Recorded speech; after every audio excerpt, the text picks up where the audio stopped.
Le mosasaure n'est pas un dinosaure. Mais du coup, qu'est-ce que c'est un dinosaure?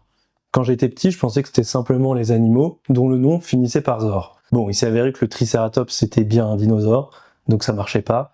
Et puis que, comme je vous le disais, le ptérosaure ou le mosasaure ne sont pas des dinosaures. C'est là que j'ai découvert ce qu'on appelle des synapomorphies. C'est des caractéristiques uniques qui, lorsqu'elles se retrouvent chez un individu, permettent d'affirmer qu'il appartient à un groupe.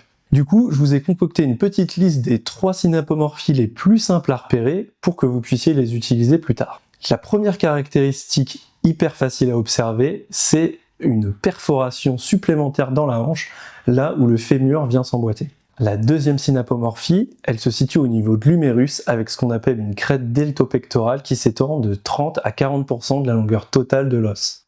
Et enfin, la troisième synapomorphie, c'est une simplification des os de la cheville en ce qu'on appelle un mésotarse. Voilà, la prochaine fois que vous vous baladerez dans un musée, vous pourrez essayer d'observer ces caractéristiques pour deviner si ce que vous avez en face de vous, c'est un dinosaure ou pas.